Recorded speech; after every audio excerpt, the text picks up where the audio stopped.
누가복음 17장 누가복음 17장 20절에서 37절 말씀입니다. 제 성경이 신약 성경 124쪽입니다. 누가복음 17장 20절에서 37절 말씀 제가 읽어드리겠습니다. 바리새인들이 하나님의 나라가 어느 때에 임하니까 묻거늘 예수께서 대답하여 이르시되 하나님의 나라는 볼 수 있게 임하는 것이 아니요 또 여기 있다 저기 있다고도 못하리니 하나님의 나라는 너희 안에 있느니라. 또 제자들에게 이르시되 때가 이르리니 너희가 인자의 날 하루를 보고자 하되 보지 못하리라. 사람이 너희에게 말하되 보라 저기 있다 보라 저기 여기 있다 하리니 그러나 너희는 가지도 말고 따르지도 말라.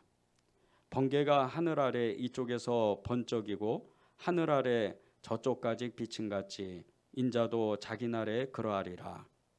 그러나 그가 먼저 많은 고난을 받으며 이 세대에게 버림받아야 할지니라. 노아의 때에 된 것 같이 인자의 때도 그러하리라. 노아가 방주에 들어가던 날까지 사람들이 먹고 마시고 장가들고 시집가더니 홍수가 나서 그들을 다 멸망시켰으며 또 노스의 때와 같으리니 사람들이 먹고 마시고 사고 팔고 심고 집을 짓더니 롯이 소돔에서 나가던 날에 하늘로부터 불과 유황이 비오듯 하여 그들을 멸망시켰느니라. 인자가 나타나는 날에도 그러하리라.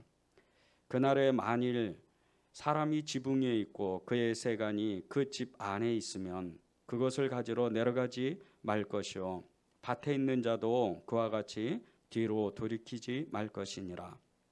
롯의 철을 기억하라. 무릇 자기 목숨을 보존하고자 하는 자는 잃을 것이요 잃은 자는 살아나리라. 내가 너희에게 이르노니 그 밤에 둘이 한 자리에 누워 있음에 하나는 데려감을 얻고 하나는 버려둠을 당할 것이요 두 여자가 함께 맷돌을 갈고 있음에 하나는 데려감을 얻고 하나는 버려둠을 당할 것이니라. 그들이 대답하여 이르되 주여 어디오니이까? 이르시되 죽음이 없는 곳에는 독수리가 모이느니라 하시니라. 아멘. 하나님의 말씀입니다. 하나님의 나라는 우리가 눈으로 보는 나라가 아니고 믿음으로 보는 나라입니다.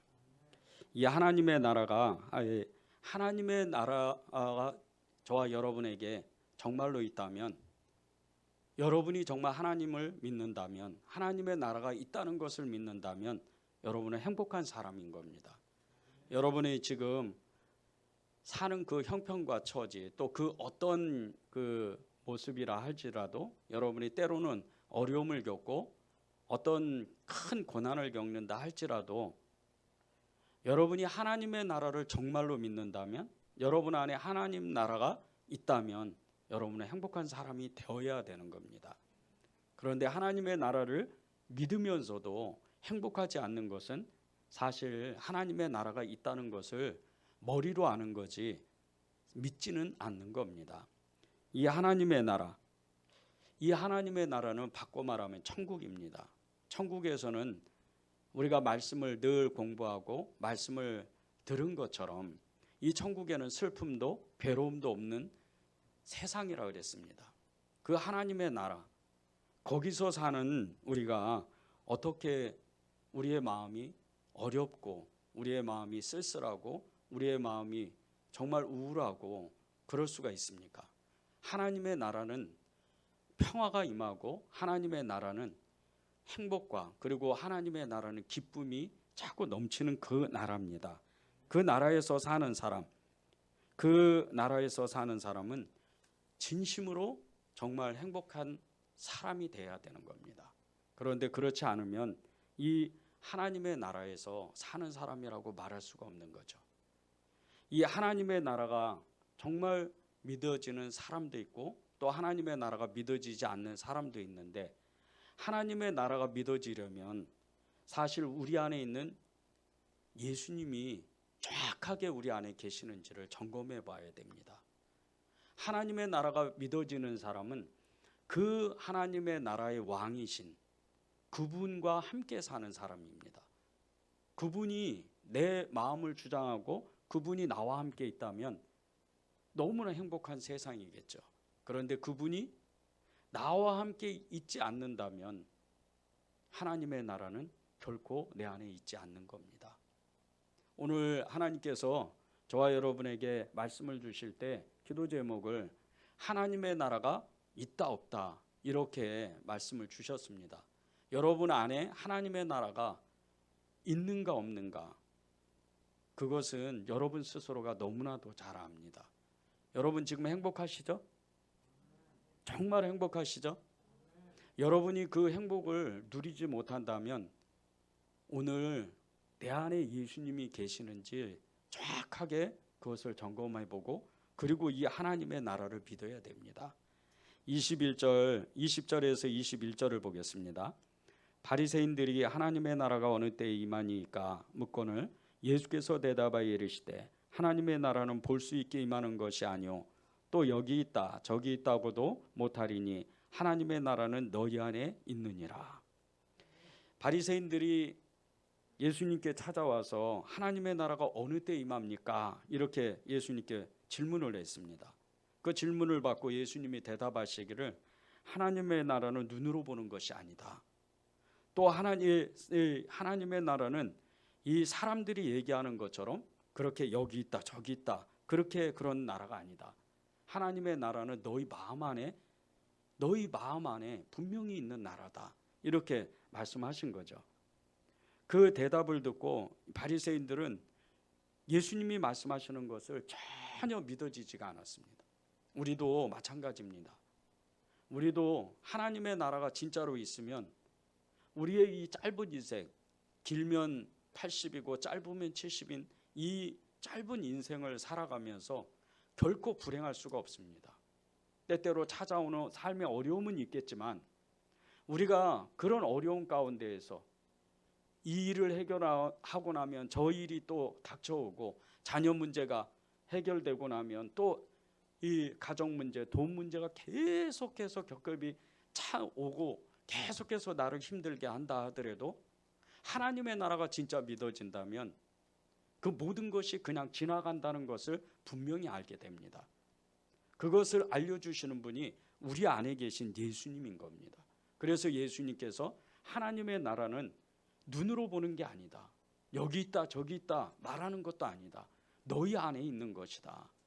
그것이 예수님이 우리에게 분명히 계신다면, 우리 안에 예수님이 정말 계신다면 그것이 믿어지는 눈이 열려서 하나님의 나라를 온전히 기쁨으로 살 수가 있다는 거죠.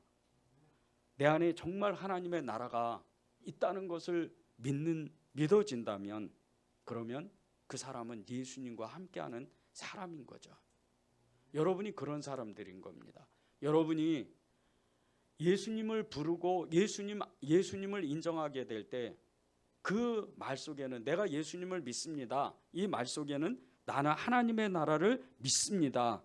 그렇게 말하는 것과 똑같은 겁니다. 이 하나님의 나라를 바리새인들은 또 제사장들은 이해를 못했지만 예수님은 제자들에게 재차 이렇게 말씀을 하셨습니다. 22절에서 24절입니다. 또 제자들에게 이르시되 때가 이르느니 너희가 인자의 날 하루를 보고자 하되 보지 못하리라. 사람이 너희에게 말하되 보라 저기 있다 보라 여기 있다 하리라. 그러나 너희는 가지도 말고 따르지도 말라. 번개가 하늘 아래 이쪽에서 번쩍여 하늘 아래 저쪽까지 비친 같이 인자도 자기 날에 그러하리라. 예수님이 제자들에게 때가 이제 올 텐데 하나님의 나라가 급하게 이렇게 갑자기 번개가 이쪽에서 정말 저 동해에서 서까지 번쩍인 것 같이 순간적으로 하나님의 나라가 올 건데 너희는 그것을 믿음으로 보아야 된다. 그렇게 말씀하시는 겁니다. 오늘 말씀 가운데 인자의 날이라는 그 말씀이 있습니다. 22절에 나오는데요. 이 인자의 날은 마지막 심판의 날이라는 뜻입니다.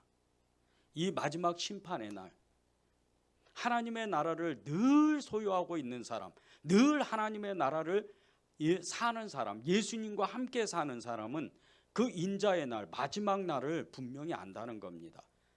어느 시 어느 때를 아는 게 아니고 하나님의 나라를 귀로 알고 또 눈으로 보는 것이 아니고 그 하나님의 나라가 반드시 온다는 것을 믿는다는 거예요. 이 하나님의 나라, 정말 이 하나님의 나라를 사는 사람, 그것을 믿고 사는 이 제자들은 하나님의 나라를 보지를 못했습니다. 그런데 이 하나님의 나라를 믿은 이 제자들은 하나님의 나라가 있다는 것을 분명히 알았기 때문에 그들은 예수님을 전하고 예수님 안에서 함께 먹고 자면서 복음을 전하는 공동체를 만든 겁니다. 그리고 그들은 끝내 예수님을 사랑하는 그 예수님을 복음을 전하다가 생명을 다 하나님 앞에 드리는 그 하나님의 나라에 들어가는 그런 사람들이 된 겁니다.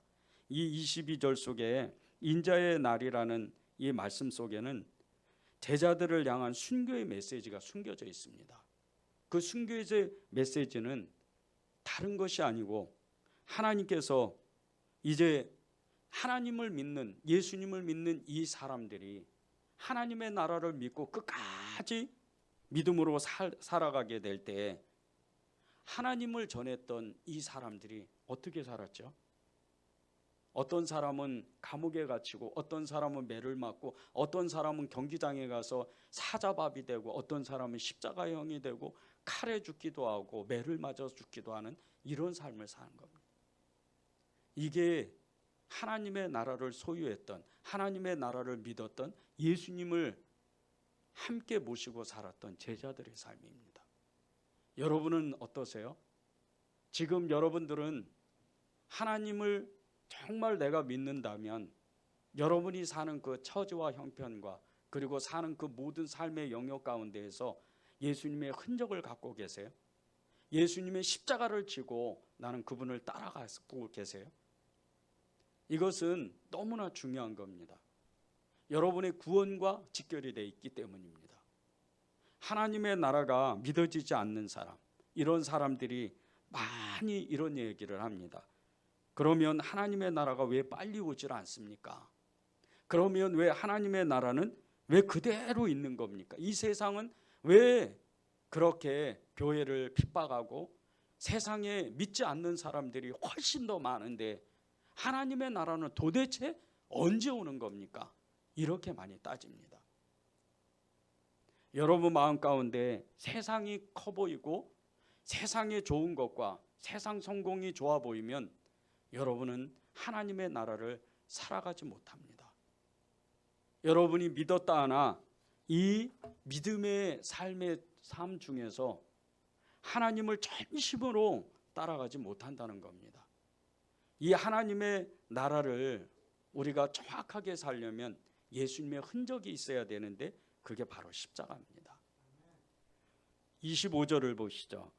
그러나 그가 먼저 많은 고난을 받으며 이 세대에게 버림받아야 할지니라. 십자가의 능력이 내게 나타났다는 것은 내가 믿는 예수님 때문에 받는 고난의 흔적이 있어야 된다는 겁니다. 예수님은 스스로 십자가에서 당신의 흔적을 남겼습니다. 처절하게 피를 흘리고 처절하게 고통을 받고 끝내 숨을 거두시기까지 하나님을 끝까지 믿고 따라갔습니다. 제자들이 어떻게 됐죠?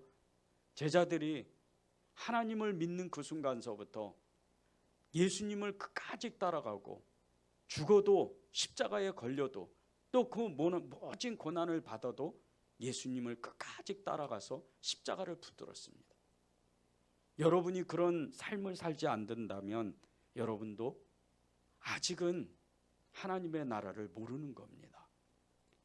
사도행전 5장 40절에서 41절에 보면요, 하나님이 이렇게 말씀하십니다. 그들이 옳게 여겨 사도들을 불러들여 채찍질하며 예수의 이름으로 말하는 것을 금하고 놓으니 사도들은 그 이름을 위하여 능욕받는 일에 합당한 자로 여기심을 기뻐하면서 공의 앞을 떠나니라.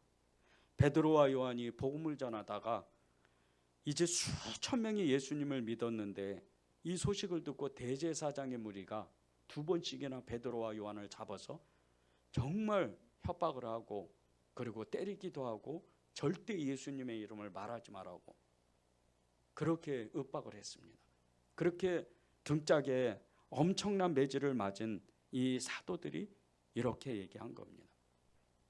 정말 우리는 예수님 때문에 받는 이 능욕을 너무 기뻐한다. 우리가 전하지 않고는 견딜 수가 없다. 여러분이 이런 흔적이 없다면, 이런 예수님의 흔적이 없다면 여러분은 하나님의 나라를 아직 살아가는 것은 아닙니다. 저는 예수님을 처음 믿고 한 해에 80명이 거의 100명 가까이가 되는 사람을 전도한 적이 있었습니다.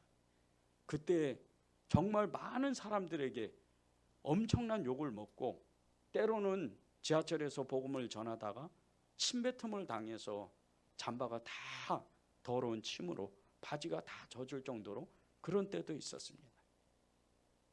제가 예수님을 복음을 전할 때 그때는 성남시에서 노선버스 기사를 일을 한 적이 있었습니다.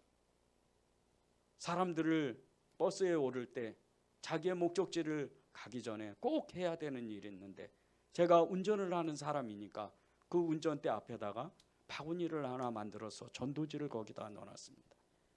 그리고 하루 종일 일하면서 찬송가를 차 안에서 들고 불교를 믿는 사람들, 절에 다니는 사람들이 뭐라고 하면 다시 껐다가 그 사람이 내리면 다시 켜고 이런 일을 계속 반복했습니다. 많은 욕을 먹고 많은 정말 사람들에게 모함을 당하고 그런 일을 당했지만 저는 굉장히 기뻤습니다. 잘 때마다 하나님이 나는 너를 너무 기뻐한다. 나는 네가 너무 좋다. 그 소리를 들을 때마다 저는 얼마나 기뻤는지 모릅니다. 여러분은 예수님의 흔적이 뭐라고 생각하십니까? 여러분이 예수님을 믿고 받은 흔적은 뭡니까? 이 십자가의 그 흔적, 그것을 어떻게 여러분은 고백할 수 있습니까? 예수님 때문에 고통을 당한 적 있습니까? 예수님 때문에 모함을 당한 적 있습니까? 예수님 때문에 멸시를 당하고 무시를 당한 적이 있습니까? 그런 것이 없다면 여러분은 아직 예수님을 온전히 모르는 겁니다. 예수님 때문에 평안해지고 예수님 때문에 좋아지고 예수님 때문에 성공하고 예수님 때문에 편안한 삶을 살고 좋은 집에 좋은 차에 좋은 음식을 먹고 자식들이 다 잘되고 형제들이 다 잘되고 집안 사람들이 다 잘되는 거, 이게 예수 믿는 목적이 아닙니다. 예수 믿는 목적은 그런 것이 아닙니다. 예수 믿는 목적은 예수님의 흔적을 가져야 돼요. 예수님을 믿는 것은 내 안에 그분의 피가 내 안에 절절히 흘러서 예수님이 당신의 몸을 다 찢긴 것과 같이 나도 예수님과 같이 내 몸을 다 찢어서 내 손이 그분의 손과 겹쳐지고 내 발이 그분의 발과 겹쳐지고 그분의 얼굴과 내 얼굴이 겹쳐져야 그것이 예수를 믿는 흔적이 나타나는 겁니다. 여러분이 예수님을 믿었는데 이 예수님을 믿는 흔적이 없었다면 1년이고 30년이고 아니 평생토록 예수님을 믿었다 하더라도 이런 흔적이 없다면 여러분은 아직 하나님의 나라를 사는 것이 아닙니다. 여러분 안에는 예수님이 계십니까? 여러분 안에는 예수님이 뜨겁게 일하고 계십니까? 여러분의 마음을 감동하고 이리 가자 저리 가자 전도하자 어려운 사람 도와주자 그런 마음에 열정을 주십니까? 그렇지 않다면 여러분은 하나님의 나라를 아직 모르는 겁니다. 하나님의 나라는 여기 있고 저기 있는 것이 아닙니다. 여러분 안에 있는데 그 하나님의 나라를 말씀하시고 알게 하시고 가르쳐 주시는 분이 여러분 안에 있는 예수님입니다. 그 예수님이 하자는 대로 예수님이 이끄시는 대로 여러분이 따라가지 않는다면 여러분은 하나님의 나라를 사는 것이 아닙니다. 제자들을 보십시오. 이 제자들이 했던 그 고백은 다른 것이 아닙니다. 그 이름을 위하여 능력받는 일에 합당한 자로 여기심을 기뻐하였다. 그 이름을 위하여 능력받는 일을 기뻐했다. 여러분이 그런 능력을 정말 기뻐해야 돼요. 예수님의 그 흔적을 여러분 안에 가지고 있어야 여러분은 하나님의 나라를 사는 사람이 되는 겁니다. 또 예수님을 믿고 하나님의 일을 하다가 여러분이 때로는 외롭고 쓸쓸하고 그런 마음이 든다면, 여러분이 그런 일을, 하나님의 일을 하다가 정말 외롭고 쓸쓸한 마음이 들었다면 여러분은 정말 예수님을 따라가는 사람이, 하나님의 나라를 사는 사람입니다. 26절에서 30절을 보겠습니다. 노아의 때에 된 것 같이 인자의 때도 그러하리라. 노아가 방주에 들어가던 날까지 사람들이 먹고 마시고 장가들고 시집가더니 홍수가 나서 그들을 다 멸망시켰으며, 또 노수의 때와 같으리니 사람들이 먹고 마시고 사고 팔고 집을 짓더니 롯이 소돔에서 나가던 날에 하늘로부터 불과 유황이 비오듯 하여 그들을 멸망시켰느니라. 인자가 나타나는 날에도 이러하리라. 홍수 심판을 준비하라고 하나님께 명령을 받은 이 노아가 100년을 넘게 이 방주를 집니다. 그 오랜 시간 동안 이 많은 사람들로부터 멸시와 무시를 받고, 그리고 정말 많은 모함을 받았습니다. 그것도 하루 이틀이 아니고 무려 100년의 시간 동안 이 노아가 그런 시간들을 겪으면서 정말 귀가 따갑도록 듣는 이야기. 왜 너만 그렇게 살아? 그렇게 산다고 뭐가 좋아져? 잘났어. 이 소리가 그 마음 가운데 아주 그냥 이제는 이 노아의 마음을 너무나 어렵게 하는 거예요. 그래서 우울증까지 걸릴 정도로 그렇게 노아가 쓸쓸하고 고독하게 살아갑니다. 롯은 어떻습니까? 롯의 인생은 죄를 짓다 못해서 정말 온갖 성적인 타락에 만연했던 이 소돔과 고모라에서 살면서 이 미친 세상에서 롯이 정상인으로 살 수 있다는 건 기적입니다. 그런 롯의 인생을 보면서 이 롯과 노아의 그 심령이 어땠을까? 하나님은 이렇게 말씀하십니다. 베드로후서 2장 7절 8절입니다. 무법한 자들의 음란한 행실로 말미암아 고통당하는 의로운 롯을 건지셨으니 이는 의인이 그들 중에서 거하여 날마다 저 불법한 행실을 보고 들음으로 그 의로운 심령이 상함이라. 하나님을 믿었고 하나님을 따라서 정말 자신이 사랑했던 그 예수님을 끝까지 따라가는 사람들, 하나님의 나라를 위해서 애쓰고 수고하고 일하는 사람들, 이런 사람들이 때때로 받는 것이 너무나 쓸쓸하고 고독한 시간을 보냅니다. 그 시간이 있다면, 그러한 때가 있다면 그 사람은 정말 기뻐해야 됩니다. 그런 사람은 진짜입니다. 그런 사람은 하나님의 나라를 온전히 살아가는 사람이고, 그 사람 안에는 예수 그리스도의 흔적이 있는 사람이기 때문입니다. 여러분이 그런 하나님의 은혜를 체험하고 그 하나님을 따라서 살아야 됩니다. 여러분 중에는 전도하다가 하나님의 일을 하다가 마음이 너무나도 정말 상한 사람, 또 마음이 어려운 사람, 쓸쓸하고 고독한 시간을 보내는 사람, 그런 분들도 계실 겁니다. 그때 낙심하면 안 됩니다. 노아는 100년을 넘게 하나님의 시간을 기다렸습니다. 롯도 20년을 넘게 그 소돔과 고모라 가운데 죄가 만연한 곳에서 살았지만 그는 끝까지 하나님을 놓치지 않고 마지막 순간에 주의 천사들을 보았습니다. 여러분이 만약에 지금 하나님을 내가 믿고 예수님을 따라가는데 내 마음이 너무나도 외롭고 고독하다면, 하나님, 저는 하나님을 사랑합니다. 하나님을 끝까지 따라가겠습니다. 제가 힘들고 지쳐도 하나님을 끝까지 따라가겠습니다. 이렇게 고백해야 됩니다. 그래야 여러분의 그 마음 가운데 하나님의 나라가 완전히 이루어지는 겁니다.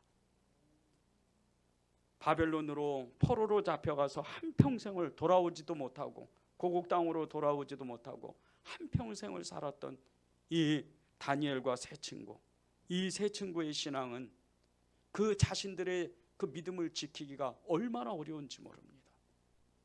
그런데 그들은 끝까지 자신들이 믿는 그 하나님 여호와 신앙으로 한 번도 변하지 아니하고 사자굴에 들어가도 풀무불에 들어가도 그들은 끝까지 믿음을 지켰습니다.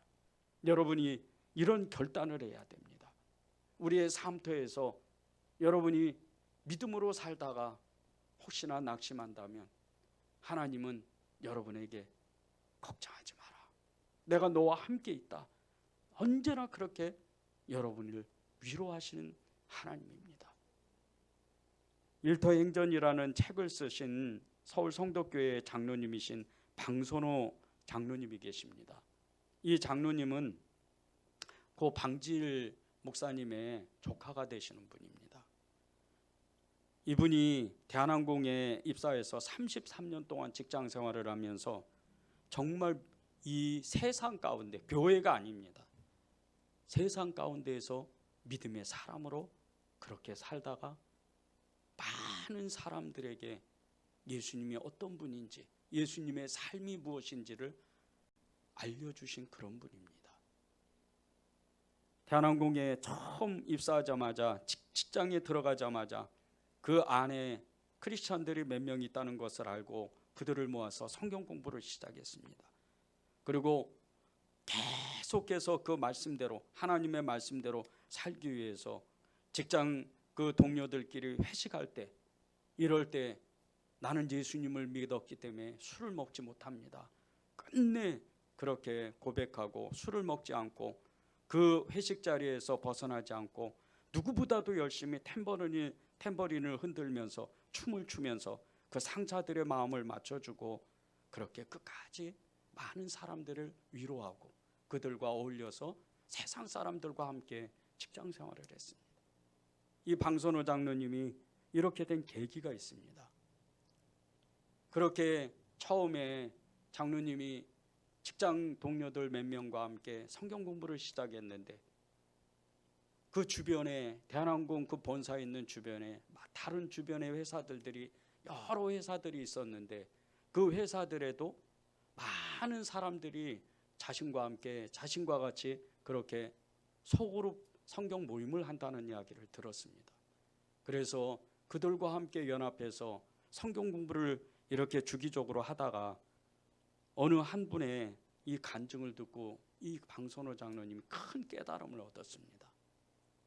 그분은 신문사 윤전실에서 일하는 성도였는데 이분이 이제 자기가 한번 간증을 하고 싶다고 나와서 간증을 하는데 이렇게 간증을 하는 겁니다. 한 번은 제가 일하는데 신문사에서 급하게 이제 신문을 발간해야 되는데 그 윤전기가 망가진 겁니다. 그때 이 윤전기를 고치기 위해서 많은 기술자들이 와서 몇 시간 동안 그 윤전기를 고쳤지만 꼼짝도 안 하더라고요. 그때 저는 갑자기 예수님이 생각이 났습니다. 그래서 그 기계를 붙들고 계속해서 주님 살려달라고, 고쳐달라고, 이 회사가 어려움을 당하면 안 된다고 그렇게 기도를 했습니다. 그런데 갑자기 윤전기가 돌아가는 겁니다. 그리고 그날부터 자기는 회사를 위해서, 회사의 발전을 위해서 기도하기로 결단했다는 겁니다. 그리고 수년째 지금 기도하고 있다고 그렇게 고백하는 이 간증을 듣고 방선호 장로님은 큰 깨달음을 얻은 겁니다.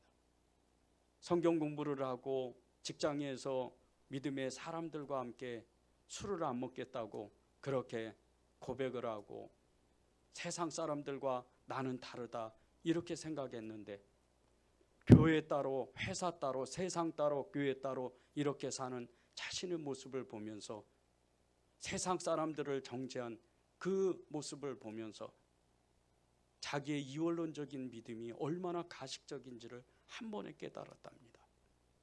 그리고 나서 그날부터 기도하기로 결단했습니다. 그러면서 기도하면서 깨닫는 것이 뭔가 2%가 부족하다는 그것이 바로 이거였구나. 나는 교회에서는 집사하고 권사하고 장로였는데, 교회에서는 거룩했는데, 직장에서는 세상 사람과 나는 다르다고 이렇게 세상 사람들을 미워하고 판단했던 그 마음이 가식이었구나. 그걸 알게 됐다는 겁니다. 그리고 그날부터 정말 더 많은 사람들을 사랑하고 품는 훈련을 했답니다. 어느 날 이 장로님이 독일의 이 여행사로부터, 독일 현지인 그 여행사 관계자로부터 전화를 받았습니다. 그런데 다잡고자 그 독일 사람이 너무나 심한 욕설을 하고 전화를 끊어서 마음이 너무 상했답니다.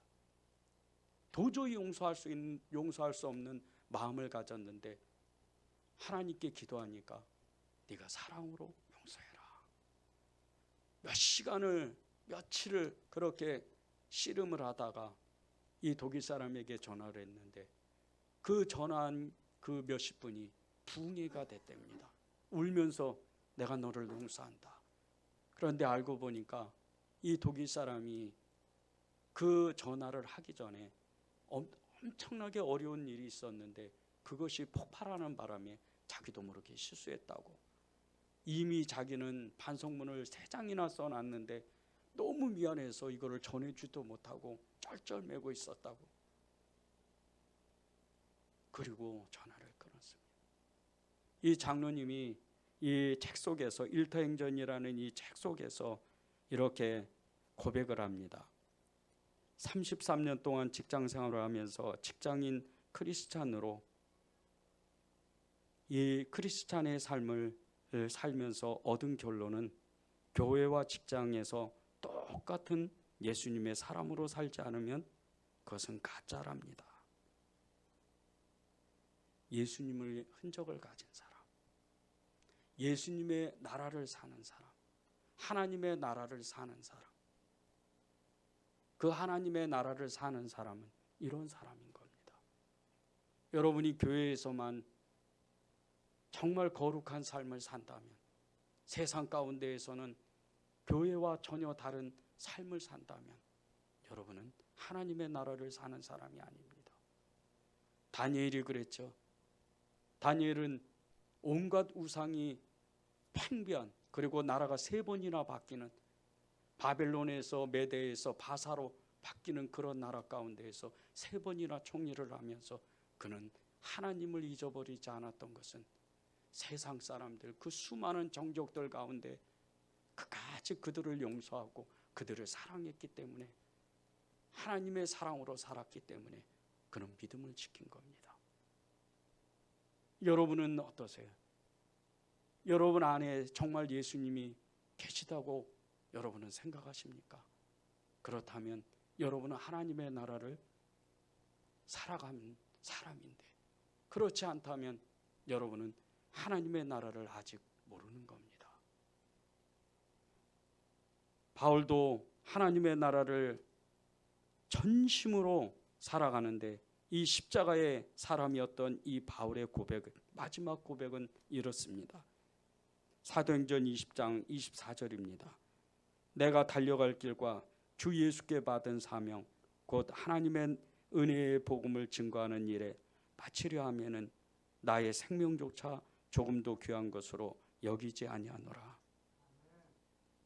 여러분이 바울과 같이 살 수 없다 하더라도 나의 달려갈 길을 마치고 주님 앞에 주님의 얼굴을 배울 때 갑자기 동에서 서가 번쩍이는 것과 같이 주님의 날이 임할 때, 인류의 심판은 언제 온지 모르겠지만, 마지막 날은 언제, 인자의 날이 언제인지는 모르겠지만 저와 여러분의 마지막 삶은 반드시 오게 되어 있습니다. 그날 주님의 얼굴을 보면, 그분의 얼굴을 배울 때 우리는 뭐라고 말씀을 하시죠? 뭐라고 그분께 고백을 하죠? 주님, 저는 주님을 정말 믿고 하나님의 나라를 살다가 주님의 흔적을 가지고 주님 앞에 나왔습니다. 이렇게 담대히 고백하는 사람이 되어야 됩니다. 그렇지 않으면 여러분은 지금에 있는 그 믿음이 여러분의 그 삶을 지켜주질 못합니다. 예수님을 온전히 따라가지 못하고 하나님의 나라를 온전히 살아가지 못하는 사람, 이런 사람은 하나님의 나라를 기다리지도 않고 세상 재미에 빠져서 하나님이 어디 계신지도 모르는 그런 삶을 살아갑니다.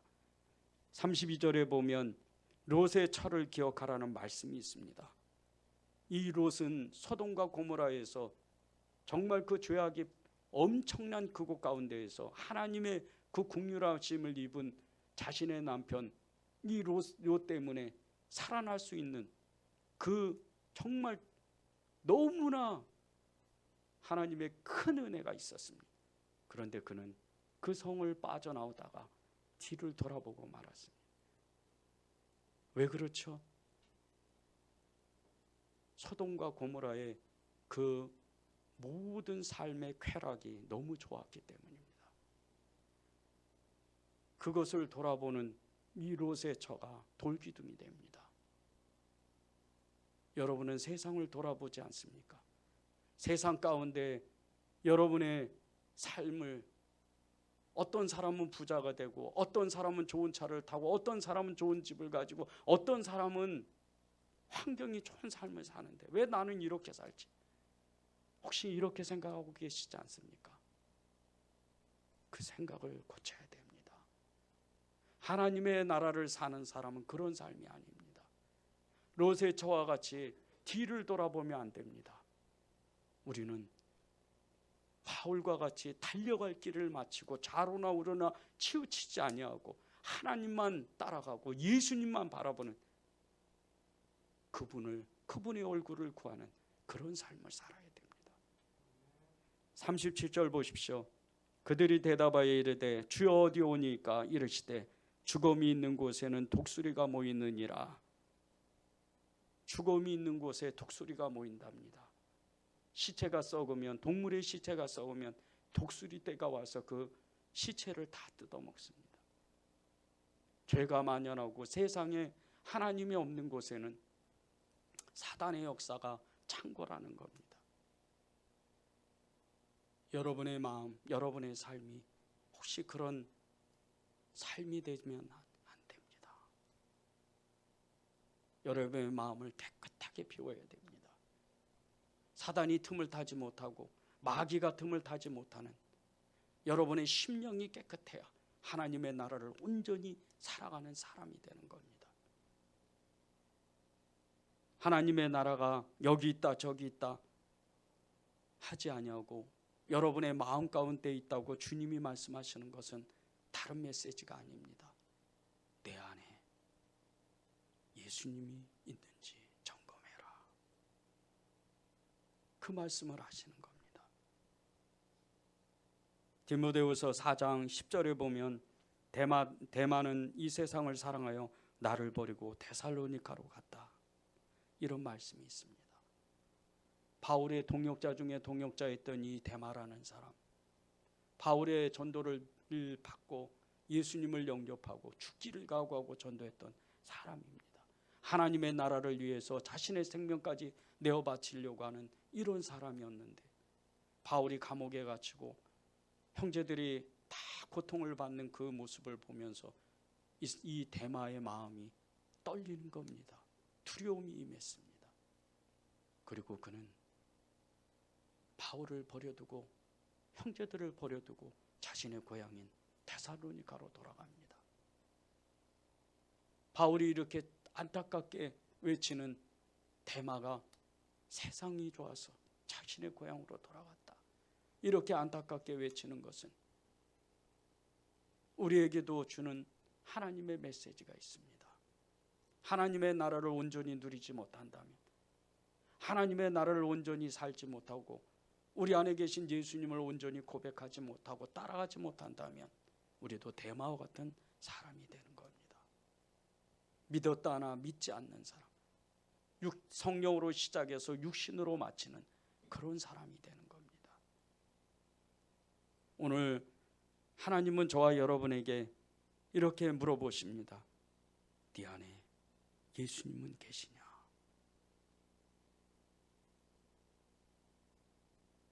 여러분이 이 질문에 하나님 앞에 온전히 응답하십시오. 이 한 주 동안 여러분이 나는 예수님을 믿습니다, 이렇게 고백하는 한 주가 되기를 바랍니다.